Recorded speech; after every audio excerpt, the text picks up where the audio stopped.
السلام عليكم واهلا بكم في مطبخ مصري. يا ترى ايه اللي في الصورة دي؟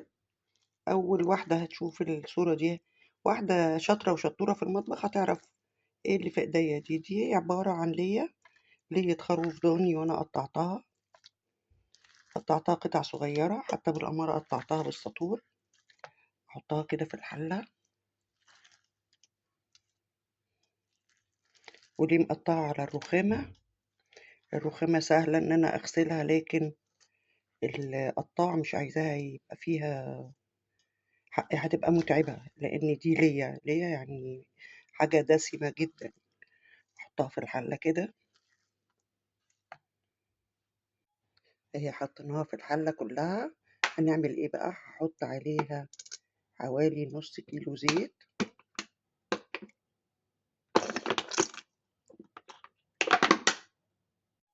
حطينا عليها الزيت، اخدها بقى على البوتاجاز على نار هادية. كملي معايا الفيديو، شوفي هنعمل بيها.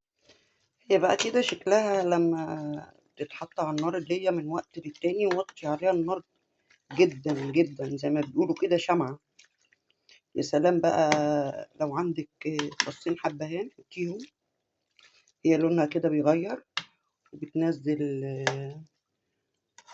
ده مش الزيت طبعا اللي انا حاطاه ده كله، بتنزل طبعا الدهان. ووطي النار خالص، وانت رايحه جايه قلبي، وهي بتطلع اصوات كده فضائيه، زي ماما زمان كانت بتقول بتلغلغ، بتطلع صوت كده، فانت بتبصي وراكي تشوفي ايه الصوت ده. هو صوتها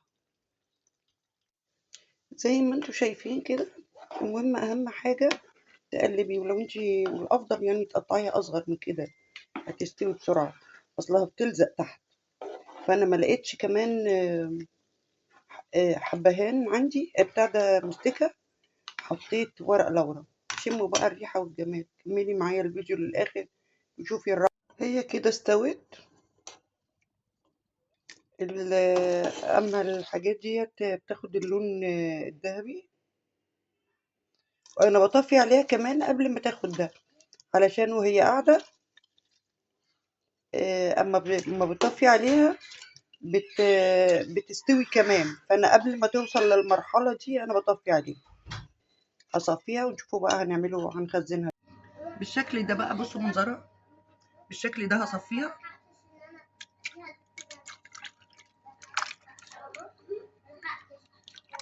انا كده بالمنظر ده كده. ايه صفيتها، كل اللي طالع ده اللي في الحله كمان خلاص مش عايزاه انا اتخلص منه. ودوت شوفوا بقى هيبقى شكله عامل ايه لما يبرد، واقول لكم هنحفظه ازاي. بصي بقى هي كده انا صفيتها، حطيتها في التلاجة، ختمت.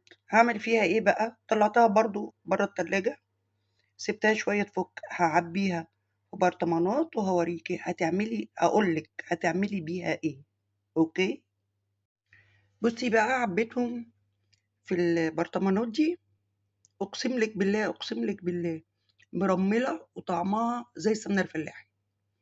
هتقولوا ان انا ببالغ، لا مش ببالغ. طيب هعمل بيها ايه بقى؟ هساعد بيها في الاكل. بتحطي مثلا في الطبخه معلقه سمنه، معلقه زيت، معلقه ليا. واحلى احلى محشي بيتعمل بيه الليا. وفي كتير قوي بيعملوا الفول، طبق الفول بالليا، يقول لك يا يعني عايزه اقول لك طعامي اكلك بمعلقة ليا. حطي الدهون اللي انت عايزاها. وعلى فكرة سمعت زمان ان الدهون الحيوانية غير مضرة. بدل السمنة بتاعت الشركات اللي بتبقى نازلة دي، بتبقى زيت مهدرج، ودي سبب رئيسي للأمراض الوحشة.